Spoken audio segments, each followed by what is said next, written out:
Hey everyone, this is the gray-haired old chef. See those gray hairs? Yep, they're still there and they're not getting any darker.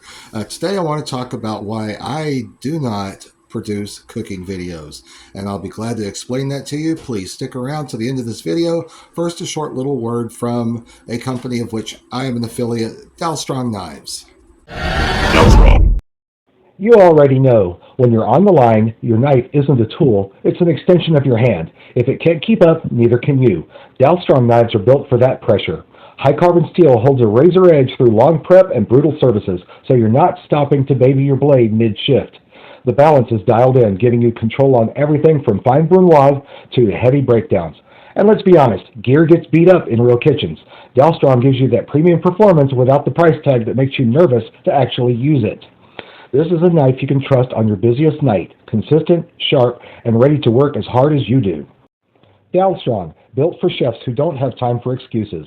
Click on the link in the description to see Dalstrong's full line of knives and tools for your kitchen. Okay, so why does the gray-haired old chef refuse to make cooking videos? Well, there's a few reasons. First of all, at this point in time, I just don't have any place set up to record a cooking video. I do not have a kitchen studio.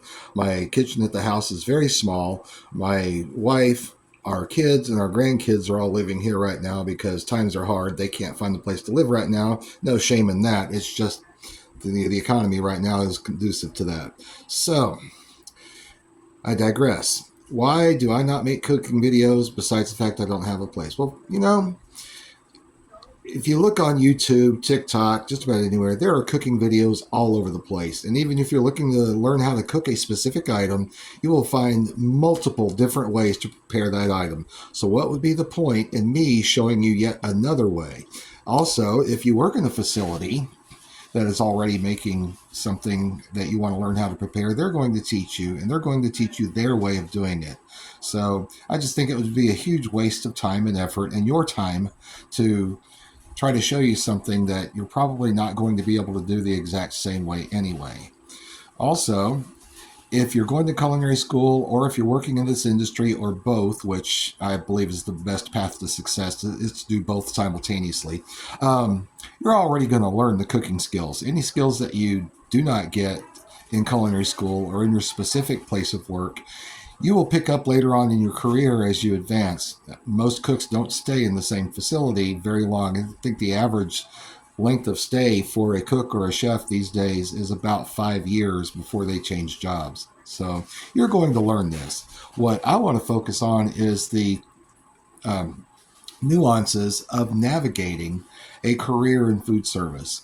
This can apply to restaurants and hospitality. However, my experience is mostly in institutions. I have done some restaurants and hospitality, especially when I was a young apprentice and going to culinary school at the same time.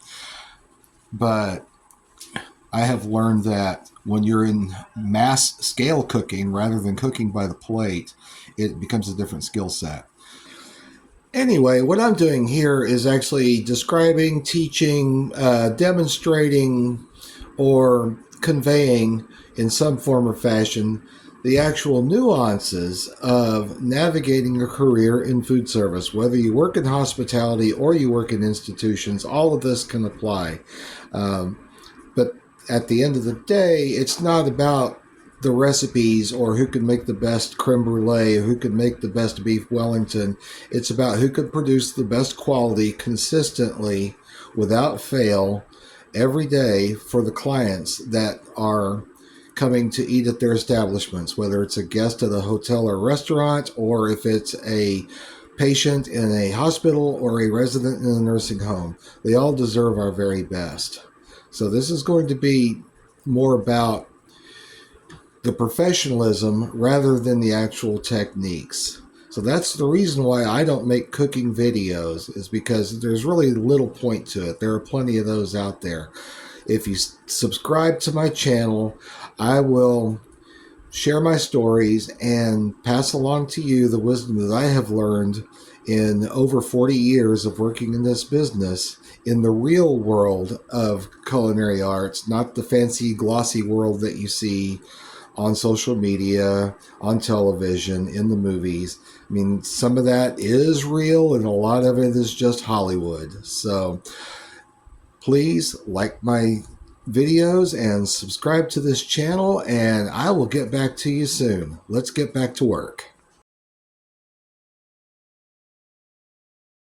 For those who haven't noticed, yes, I have started recording without my glasses on. I did that because of the glare.